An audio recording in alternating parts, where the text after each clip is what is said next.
Dust allergy, sinus, asthma, psoriasis 100% treatment శాస్త్ర పరిష్కారం కొరకు Neocare homeopathy MD doctor Bellamkonda Nageswara Rao గారిని సంప్రదించండి.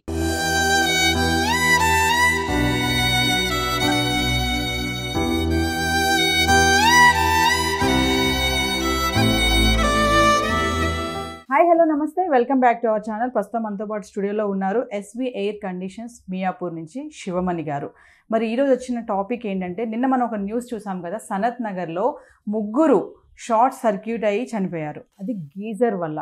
అసలు రీజన్స్ ఏంటి, గీజర్ వల్ల షార్ట్ సర్క్యూట్ ఎలా అవుతుంది, ఇవన్నీ కూడా మనం శివమణి గారితో మాట్లాడదాము, సార్తో తెలుసుకుందాం.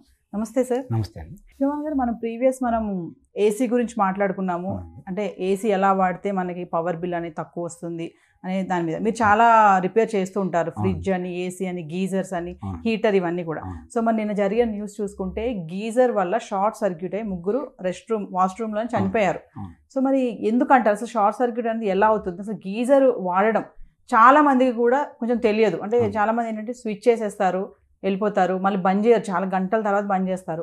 మరి ఇవన్నీ ప్రాబ్లమ్స్ ఒకసారి మా వ్యూవర్స్కి ఎలా షార్ట్ సర్క్యూట్ అవుతుంది వీటి గురించి. ఓకే, తప్పకుండా. నేను న్యూస్ చూశాను. న్యూస్ చూడడానికి చాలా బాధాకరంగా ఉంది మనకు కూడా.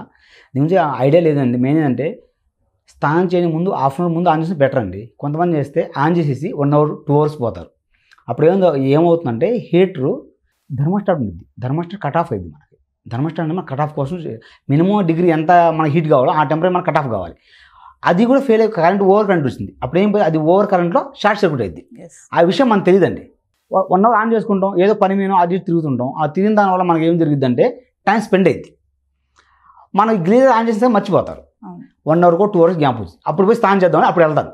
అప్పుడు ఏం జరిగింది, కరెంట్ అప్ అండ్ డౌన్ వల్ల కరెంట్ లో కరెంట్ రావచ్చు, హై కరెంట్ రావచ్చు. గ్లీజర్లో ఉన్న మెటీరియల్ షార్ట్ సర్క్యూట్ అయితే ఆ విషయం గ్లీజర్ తప్ప మనకు తెలియదు. మనం పోయి ఆటోమేటిక్గా ఆన్లో ఉన్నప్పుడు రన్నింగ్ ఉన్నప్పుడు స్నానం చేస్తారు.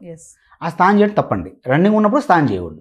ప్లస్ అది ఎలా ఉందో తెలియదు, మనకి తెలియదు. కాబట్టి స్విచ్ ఆఫ్ చేసుకొని ఒకసారి మనం ఏ ట్యాప్ ఉందో ఆ ట్యాప్ అప్పుడు ఓపెన్ చేసుకొని వాటర్ పోసుకుంటే షార్ట్ సర్క్యూట్ కాదు. ఓకే, అలా కాకుండా ఏంటంటే స్విచ్ ఆన్లో ఉన్నాగానే ట్యాప్ తిప్పుకుంటారు. స్విచ్ ఆన్లో ఉండిద్ది, ట్యాప్ తిప్పుకుంటాం. ఇందా మనం చెప్పినట్టు షార్ట్ సర్క్యూట్ అయి ఉంది ఆల్రెడీ, తెలీదు. మనం చేయి పెట్టంగానే ఆటోమేటిక్గా వాటర్ అంటే ఏంది, కరెంట్ ఆటోమేటిక్ లాక్కునిద్ది. విడిగా లాగేసుకునిద్ది. విడిగా లాక్కునేది కంటే మనం పొడిదాన్ని ఉంటాం నేల మీద. అక్కడ బాత్రూమ్ అంటే ఏంది, ఆటోమేటిక్గా మొత్తం తడిగా ఉంటుంది. అంటే 50% మనం తడిగా ఉన్నప్పుడు 50% ఆటోమేటిక్ వాటర్ చేయబెడతాం. పెట్టంగానే లాగేస్తుందండి. అప్పుడు ఎంతమంది మనం వచ్చినా కూడా, ఈవెన్ 5 ఎంతమంది వచ్చినా ఆటోమేటిక్ తీసుకుంది అందరినీ. ఓకే, స్పాట్ డెడ్ అదని జరిగేది. ఓకే. సో అంటే మరి చాలా మంది ఇప్పుడు మీరు అన్నారు కదా స్విచ్ చేసి వెళ్ళొద్దు అని చెప్పేసి, కొంతమంది ఏంటంటే వేసేస్తారు, నీళ్ళు కూడా అలా డైరెక్ట్గా పట్టుకుంటా ఉంటారు, ఆపడం కూడా బంద్ చేస్తారు. ఒక్కొక్కసారి చూస్తే మోటార్ ట్యాంక్లో నీళ్ళు కూడా అయిపోతాయి, అది కూడా గమనించరు, వేసేస్తారు. మరి ఇవన్నీ కూడా ప్రాబ్లమే అంటారా? అవునండి, తప్పకుండా ప్రాబ్లం అండి. పైన ట్యాంక్ చూసుకోకుండా ఆన్ చేసామండి, గ్లీజర్లో నీళ్ళు వాటర్. సో గ్లీజర్ ఏమైనా ఉంటుంది, ఫిలమెంట్ ఒకటే ఉంటుంది, అప్పుడు వాటర్ ఉండవు. హీటర్ ఒకటే హీట్ అయింది. హీటర్ పని ఏంది, మనం స్విచ్ ఆన్ చేసి దానిపైన హీట్ కావడమే. హీట్ అయిపోయింది, వాటర్ ఉన్నాయా లేవా దానికి సంబంధం లేదు. దాన్ని చేసే పని దాన్ని చేసేది. మినిమం హీట్ అయిన తర్వాత కట్ ఆఫ్ అయింది. కట్ ఆఫ్ మిషన్ బాగుంటే థర్మోస్టాట్ ఉంటుంది. థర్మోస్టాట్ బాగుంటే పర్లేదండి. ఒకవేళ ఆ థర్మోస్టాట్ బాగాలేదనుకోండి, అప్పుడు ఆ హీట్ అయ్యి బరస్ట్ అయిపోయింది, పలిగిపోతాయి కూడా ఒకసారి పలిగిపోతే ఒక చిన్న బాంబు సైజు పలిగిపోయింది ఆ సౌండ్కు. ఆ బాత్రూమ్ అంతా పలిగిపోయింది మొత్తం. అంత ప్లేస్లో మనం షార్ట్ సర్క్యూట్ అయినా ప్రమాదం మనకు. అలా కాకుండా ఈ హీటర్ పలిగిపోయినా అలా ప్రమాదమే. 2 విధాలు మనకే లాస్. చాలా మంది అంటారు కదా తడి చేతులతో వెళ్ళి స్విచ్ వేయొద్దు అని చెప్తారు. తడి చేతి దీనికోసం కాదండి, ఏ విధంగా చూసినా కూడా ఏ స్విచ్ అయినా కూడా తడి చేతితో వేయకూడదు మనం. ఎందుకు, తడి వల్ల త్వరగా లాగిద్దని. ఆ కొంతమంది వాటర్ మనకి చెమట పెట్టిద్దని, చేతులు చెమట పెట్టిన వేసినా కూడా త్వరగా కొట్టిద్ది. కొన్ని పొడి వాళ్ళు చర్మం ఉంటాయి, త్వరగా షాక్ కొట్టదు. అంటే చెమట పడితే కూడా త్వరగా లాగే గుణం ఉండిద్ది కరెంట్. ఇప్పుడు రైనీ సీజన్ కాబట్టి చాలా మంది ఖచ్చితంగా చలి నుంచి దూరం ఉండాలని వేడి నీళ్ళ కోసం వాడతారు గీజర్ని. సో మరి గీజర్ని ఎలా వాడాలి దాంట్లో, అంటే మీరు అన్నట్టుగా కొన్ని చెప్పారు కదా, ట్యాంక్లో నీళ్ళు లేకపోయినా మళ్ళీ స్విచ్ ఆన్ చేసుకుని వెళ్ళొద్దు, అవన్నీ కూడా ఒక్కసారి మాకు ఎక్స్ప్లెయిన్ చేస్తారా వ్యూవర్స్కి? తప్పకుండా అండి, ఒకసారి చూద్దామండి గ్లీజర్ ఎలా ఉంటుందో. ఇదిగోండి చూడండి, ఒకసారి ఓపెన్ చేసాం మనం. దీని థర్మోస్టాట్ గ్లీజర్ అండి. ఇది ఇన్లెట్ అవుట్లెట్, ఒక హీట్ వాటర్ ఒకటి కూల్ వాటర్, ఈ 2 పైప్ లైన్స్ అండి. ఈ థర్మోస్టాట్ టైమర్ ఉంటాయండి. ఈ థర్మోస్టాట్లో మనం రెడ్ లైటు గ్రీన్ లైట్ ఉంటాయండి. రెడ్ లైట్ అంటే ఏంటంటే జనరల్గా డేంజర్ అండి. ఓకే, గ్రీన్ లైట్ అంటే అర్థమైందండి safe side. Okay, cool water ఉన్నంత వరకు మనకు గ్రీన్ లైట్లు ఉంటాయండి. ఎప్పుడైతే హీటర్ ఆన్ చేసామో రెడ్ లైట్ వెలిగిద్ది. రెడ్ లైట్ కట్ ఆఫ్ అయిపోయిన తర్వాత ఆ గ్రీన్ లైట్లో ఉండిద్ది. అంటే ఏంటంటే మనం అప్పుడు వాటర్ వాడుకోవచ్చు అని. ఓకే, రెడ్ నుంచి గ్రీన్కి వచ్చాక వాడుకోవచ్చు. అప్పుడు వాడుకున్నప్పుడు మనకి ఏం జరుగుతుందంటే ఇక్కడ స్విచ్ కూడా బంద్ చేసుకోవాలి దాంతోపాటు. ఓకే, ఇది ఇండికేట్ ఇచ్చింది మనకి, రెడ్ లైట్ డేంజర్లో ఉంది, మీరు దాన్ని తాకండి అర్థం. ఏది వాటర్ని తాకవద్దని. ఎప్పుడైతే రెడ్ లైట్ ఆరిపోయిందో మనం సేఫ్ సైడ్గా చూసుకోవచ్చు. అప్పుడు మన ట్యాప్ అప్పుడు తిప్పుకోవాలి. స్విచ్ ఆఫ్ చేసిన తర్వాత బయట కొంతమంది స్విచ్లు బయట లోపల ఉంటాయండి, వాళ్ళు ఇబ్బంది పడతారు. స్విచ్లు ఎప్పుడు కన్వీనియంట్గా ఉండాలి మనకి. ఎక్కడో 6 feet 7 feet ఉండిద్ది. పిల్లలు వస్తారు, స్కూల్ లేట్ అవుతుంది కదా, ఏం చేస్తారు, ఆన్లోనే పెట్టి ట్యాప్ తిప్పేసి చేతులు పెట్టేస్తాం. అదే మెయిన్ జరిగే ప్రమాదం. కొంతమంది అయితే ట్యాప్ కిందే వేడి వాటర్ పోసుకుంటారు, షవర్ కింద పోసుకుంటారు. అప్పుడు చాలా ప్రమాదం. డైరెక్ట్ వాటర్ పడతాయి, మొత్తం ఎర్తింగ్ అయిపోయింది. వేరే వాళ్ళు లోపల కూడా వచ్చి స్విచ్ కూడా ఆఫ్ చేయలేదు. స్విచ్ ఎప్పుడు బయట ఉండాలండి, లోన ఉండడం చాలా ప్రమాదం. ఆఫ్ చేయాలని కూడా ఆఫ్ చేయలేం కదా మనం. అదే బయట అనుకో, సేఫ్ సైడ్ బయట చూసిన షాక్ కొట్టామని థాట్ రాగానే వెంటనే వచ్చి స్విచ్ ఆఫ్ చేసుకుంటాం. అదే పైన ఉండదు అనుకోండి, ఎంసీబీ ఎక్కడ ఉందో దేవుడాలి. ఒక ఇంట్లో ఎంసీబీ ఉంటాయండి, కానీ ఎక్కడ ఉందో టైం పట్టింది. ఆ స్పాట్లో మనకి టెన్షన్లో గుర్తురాదు. అదే కనుక స్విచ్ కన్వీనియంట్ బయట పక్క ఉంది అనుకోండి, బాత్రూమ్ పోయే వేలో ఉంది అనుకోండి, స్విచ్ ఆఫ్ చేసుకుని సేఫ్ చేస్తాం. ఓకే, మనం షాక్ కొట్టిన 30 secondsలో అంతే. 30 secondsలో మనం చనిపోతారండి. అందువల్ల మనం ఎక్కువగా ఏంటంటే వాటర్ ట్యాప్ కింద స్నానం చేయొద్దు, స్విచ్ ఆఫ్ చేసుకొని ట్యాప్ తిప్పుకోవాలి. సో ఎవ్రీ టైం ఏంటంటే గీజర్ మనం స్విచ్ వేసుకొని వాటర్ హీట్ అయ్యాక మనం స్విచ్ ఆఫ్ చేయాలి. అవునండి, ఖచ్చితంగా మనం వెళ్ళాలండి, అప్పుడే మనం చేసుకోవాలి. అందుకనే అండి ఎక్కువ ఏంటంటే ఇప్పుడు ఇన్స్టెంట్ గ్లీజర్ వచ్చిందండి. ఇన్స్టెంట్ గ్లీజర్ అండి వాటర్ రాగానే హీట్ అయిపోతాయి.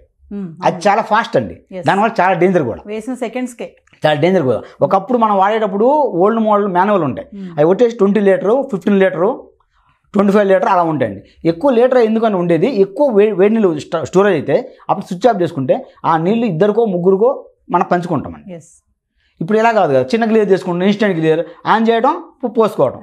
అప్పుడు పోసుకోవడం వల్ల షార్ట్ సర్క్యూట్ అయితే ఏంది, ఇలా ఎన్ని ప్రాబ్లం అండి. ఓకే, గ్లీజర్ ఎప్పుడు పెద్దగా ఉన్నప్పుడు మనకు సేఫ్ సైజు ఆఫ్ చేసుకున్నా వాటర్ వస్తాయి. వీళ్ళేం చిన్న గ్లీజర్ కొనుక్కుంటాడు, డబ్బులు లేక ఏదో పరంగా ఆ ఇబ్బంది వల్ల మనకేంటంటే ఈ విధంగా జరుగుతుంటాయి షార్ట్ సర్క్యూట్ మనకి. ఓకే, సో మీరు స్విచ్ అన్నారు కదండి శివమన్ గారు, మరి స్విచ్ డైరెక్ట్గా అలా కాకుండా ఇంకేమన్నా మనకి సొల్యూషన్స్ ఉన్నాయా? ఉందండి, దీనికి ఎంసీబీ ఒకటి ఉంటుందండి. మెయిన్ ఎంసీబీ ఒకటి ఉండండి. అది కాకుండా గ్లీజర్ పేస్లో మనం ఎక్కడైతే ప్లగ్ పెడతామో ఈ ప్లగ్ టాప్ అండి, ఈ ప్లగ్ టాప్ ఎక్కడైతే మనం పెడతామో ఈ సాకెట్ పక్కన కూడా మనం స్విచ్ కాకుండా ఎంసీబీ వేసుకుంటే కొంతవరకు బెటర్ అండి. ఎందుకంటే ఎప్పుడైనా తడి చేతి వెళ్ళి అవునండి, ప్రాబ్లం ఉంటుంది. స్విచ్ అనేది స్పార్క్ సర్క్యూట్ వచ్చిందండి. స్విచ్ చేసినప్పుడు ఆన్ చేసినప్పుడు లోడ్ మీద ఉంటుందండి, హెవీ లోడ్ మీద ఉంటాయి, ఎక్కువ వాటేజ్ మీద ఉంటాయి, 2000 వాటేజ్ 3000 వాటేజ్ 5000 వాటేజ్. ఆ వాటేజ్ మీద ఓవర్ హీట్లో ఉంటాయి. అప్పుడు స్విచ్ కూడా స్పార్క్ వచ్చే ఛాన్స్ ఉంటాయి. ఆ ఎంసీబీ అయితే అంత స్పార్క్ రాదండి. ఆ ఎంసీబీ ఆఫ్ చేయడం కన్వీనియంట్గా ఉంటాయి, పట్టుకోవడానికి కూడా ఒకసారి మీరు చూడొచ్చు. అది కూడా ఎంసీబీ కూడా దాన్ని కూడా మనం ఆఫ్ చేయడం ఆన్ చేయడం చూసుకుంటే ఆటోమేటిక్గా సేఫ్ అవుతాం. శివ, ఒక విషయం చెప్పండి, ఇప్పుడు ఇది వర్షాకాలం కదా, ఇప్పుడు నాట్ ఓన్లీ గీజర్, మనకి ఏంటంటే కొన్ని ఇల్లు తడి వస్తుంది. అవును, కరెంట్ షాక్ కొడుతుంది, గోడలు కూడా షాక్ కొడుతుంది. గోడలు కూడా షాక్ కొడుతుంది. మరి గీజరే కాకుండా మనకి ఇంట్లో ఇంకా ఎలక్ట్రానిక్ చూసుకుంటే ఫ్రిడ్జ్ ఉంది మనకి, కొంతమంది హీటర్ వాడతారు. సో మరి వీటి వల్ల కూడా షార్ట్ సర్క్యూట్ అవునండి, తప్పకుండా వస్తుంది. ఫ్రిడ్జ్ వల్ల, గ్లీజర్ వల్ల, మిక్సీ వల్ల, కిచెన్లో ఈ 3 ఐటమ్ వల్ల కరెంట్ షాక్ కంపల్సరీ వచ్చింది. దీనివల్ల గోడలు మొత్తం షాక్ కూడా వస్తాయండి గీజర్ వల్ల. పక్కింట్లో గ్లీజర్ రిపేర్ అయినా కూడా మన ఇంట్లో కరెంట్ షాక్ వచ్చిందండి. అంటే వాళ్ళ ఇంట్లో ప్రాబ్లం అంటే ఇప్పుడు అపార్ట్మెంట్స్ ఉందండి, అపార్ట్మెంట్ వాటర్ లింక్ ఒకటే ఉంటుంది, అందరికి వాటర్ లింక్ ఒకటే ఉంటుంది. ఓకే, కరెంట్ సర్క్యూట్ ఒకటే ఉంటుందండి. అందువల్ల వాళ్ళ ఇంట్లో రివర్స్గా అయినప్పుడు కరెంటు మన ఎర్తింగ్ ఫెయిల్ అయితే, ఎర్తింగ్ ఫెయిల్ అయినప్పుడే, ఎర్తింగ్ బాగున్నప్పుడు కరెంట్ షాక్ కొడదండి. ఎర్త్ ఫెయిల్ అయినప్పుడు ఎర్త్ ద్వారాగా కరెంటు ఎక్కడ దాకా ఆన్లో ఉన్నాయో ఆ రోజు వాళ్ళందరికీ మళ్ళీ కరెంట్ రిటర్న్ వచ్చింది. ఓకే, మనకే అని కాదు, మన పక్కన కరెంట్ షాక్ వచ్చే ఛాన్స్ ఉంది. ఇంట్లో కూడా. మిక్సీ అన్నారు కదా, అవునండి, మిక్సీ ద్వారా కూడా వస్తుందా? మిక్సీ సేమ్ ప్రాసెస్ అండి. మిక్సీ కూడా 3 వైర్లు ఉంటాయి, ఇలా ఎర్త్ కూడా ఉంటుందండి. అది హెవీ లోడే, 1000 వాట్ 2000 కాదు. కరెంట్ షాక్ కూడా తక్కువ దానికి, ఎందుకంటే మనం స్విచ్ తీసుకుంటాం. దీనికి ఏం జరుగుతుందంటే ఇది షార్ట్ సర్క్యూట్ అయిందనుకోండి, అయినా కూడా మన గ్లీజర్ని ఒక్కసారి ప్లగ్లో పెట్టిన తర్వాత నేను తీయమండి, లైఫ్ లాంగ్ ఎవరు తీయరని కొంతమంది, కానీ తీసుకోవాలి. ఎప్పుడైతే రిపేర్ ఉందో అప్పుడు దాన్ని తీసుకుంటే దాన్ని సేవ్ అవుతాం.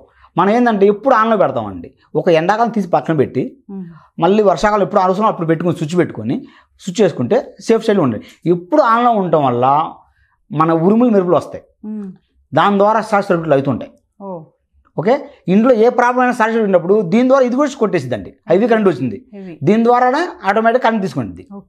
ఫేస్ న్యూట్రల్ ద్వారా ఏదో ఒక పరంగా కరెంట్ లోనికి వెళ్ళిపోయింది, పాస్ అయిపోయింది. అప్పుడు షార్ట్ సర్క్యూట్ మనకు తెలియదు ఆ విషయం, మనం స్విచ్ ఆన్ చేసుకుంటాం. నాకు నిన్న బాగుంది కదండి, ఈ రోజు షాక్ కొట్టినాను, నిన్న బాగుంది, కానీ ఈ నైట్ ఉరుముల మెరుపులతో ఏదో కారణం వల్ల కరెంట్ అప్ అండ్ డౌన్ అయ్యి పోవచ్చు. అప్పుడు షార్ట్ సర్క్యూట్ అయి ఉండొచ్చు, అప్పుడే మనం ఆన్ చేయొచ్చు, అప్పుడే షాక్ కొట్టచ్చు. ఇది జరుగుతుందండి. అది మీరు ఎప్పుడు పెట్టే ఉంచుతున్నారని చెప్తున్నారు కదా, మామూలుగా గీజర్ చూసుకుంటే చాలా మంది ఇళ్లలో వాష్రూమ్ లో పైన పెడతారు దీన్ని. అవునండి. మరి డైలీ మనం దాన్ని తీసి పెట్టలేము, మరి పైన ఎందుకు పెడుతున్నారు? పైన పెట్టుకోకూడదండి, టెక్నీషియన్ పరంగా వాటర్ కింద పెడితే ఏంటంటే వాటర్ ప్రాబ్లం అని చెప్పి పైన పెడతారండి. ఏది మన వాటర్ పోసినప్పుడు ఏదైనా దాని ప్లగ్ వాటర్ పడతాయేమని. అలా కాకుండా మనం ఈ వైర్ని ఎక్కువ మంది పొడుగు పెట్టుకోండి, ఎక్స్టెన్షన్ పెట్టుకోవాలి. మనం మినిమం 3 మీటర్ 5 మీటర్ పెట్టుకొని వాటర్ ఎక్కడైతే ఏ మూల పడదో ఆ మూల స్విచ్ అందుబాటులో పెట్టుకుంటే బెటర్. ఓకే, అన్ని మూల వాటర్ పడవ మనం వాష్రూమ్లో ఒక మూల ఉంటుంది, ఆ మూల తీసుకొని ఒక ప్లగ్ టాప్ పెట్టుకుంటే సేఫ్ సైడ్ ఉంటుంది. ఓకే, అది. సో లేదనుకోండి పైన ఉన్నప్పుడు మనం ఎంసీబీ చెప్పామండి, బయట పక్క ఎంసీబీ పెట్టుకుంటే సేఫ్ సైడ్. అచ్చా, సో మా వ్యూవర్స్కి మీరు రైనీ సీజన్లో ఈ ఎలక్ట్రానిక్ డివైస్ ఏవైతే ఇళ్లలో ఉంటాయో మీరు అన్నారు, ఫ్రిడ్జ్ మిక్సీతో కూడా వస్తుందని చెప్తున్నారు, గీజరు, మరి ఈ సీజన్లో పిల్లలు కూడా చాలా మంది పిల్లలు కూడా అశ్రద్ధగా కూడా ఉంటారు, పెద్దవాళ్ళు కూడా అలానే ఉన్నారు. సో మా వ్యూవర్స్కి ఏం చెప్తారు యాజ్ ఏ మీరు ఒక రిపేరిస్ట్గా? ఇవన్నీ కొంచెం జాగ్రత్తగా ఉండాలని కొన్ని టిప్స్ ఏంటంటే, ఇక్కడ మనం వర్షాకాలం వచ్చిన తర్వాత స్టార్ట్ కాగానే ఒక్కసారి ఇంట్లో కరెంట్ పర్ఫెక్ట్గా చూసుకోవాలండి. ఎలా ఉన్నాయి, గ్లీజర్ ఇప్పుడు రిపేర్ లేదు అని అనుకోవద్దు. మనం రిపేర్ ఉందో లేదో ఒకసారి చెక్ చేసుకోండి, ఇంట్లో వరకు చెక్ చేసుకోండి. ఎంసీబీ ఎలా ఉంది, స్విచ్చెస్ ఎలా ఉన్నాయి, ఈ ప్లగ్ టాప్ కొన్నిసార్లు కాలిపోయింది, బ్లాక్ అయితే అండి చూసుకో మనం, ఎందుకంటే ఆ ఉండిపోవడం వల్ల అప్పుడప్పుడు తీసి పెట్టడం వల్ల ఇది ఎలా ఉందో అర్థమైంది మనకి.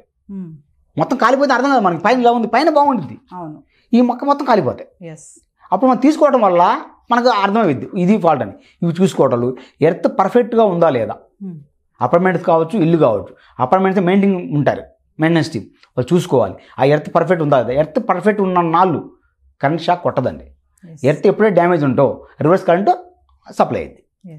సో వ్యూవర్స్, మరి విన్నారు కదా శివమాన్ గారు చెప్పిన విషయాలు, చాలా విషయాలు చెప్పారు. మరి వర్షాకాలం రైనీ సీజన్ ఇది, చాలా జాగ్రత్తగా ఉండండి ఎలక్ట్రానిక్ డివైసెస్ విషయంలో. మిక్సీ విషయంలో కూడా గీజర్, ఫ్రిడ్జ్ షార్ట్ సర్క్యూట్ అనేది ఎలా అయినా రావచ్చు, కొంచెం కేర్ తీసుకోండి. పిల్లలు ఉన్న వాళ్ళైతే ఇంకా జాగ్రత్తగా ఉండాలి, తడి చేతులతో వేయొద్దు. దాని ప్లేస్లో ఎంసీబీ కూడా పెట్టమని చెప్తున్నారు. మరి నిన్న జరిగిన సంఘటన సనత్ నగర్లో మరి వాళ్ళ చావుకి ఎవరు కారణం కాదు, జస్ట్ షార్ట్ సర్క్యూట్ వల్ల 3 ప్రాణాలు బలి తీసుకోవడం అయితే చూసాం మనం. ఇది చాలా బాధాకరం విషయం. మరి అందుకోసమే సుమన్ టీవీ మేము ఏంటంటే ఈ రైనీ సీజన్లో కొన్ని జాగ్రత్తలు ఖచ్చితంగా ఇలాంటి విషయాల్లో ఉండాలని చెప్పేసి మేము ఈ వీడియో చేయడం అయితే జరిగింది. మరొక ఎపిసోడ్తో మళ్ళీ కలుద్దాం. This is Naveena signing off. Thank you. Suman టీవీలో మీ పర్సనల్ అండ్ బిజినెస్ ప్రమోషన్స్ కోసం కింది నెంబర్కి కాంటాక్ట్ చేయండి.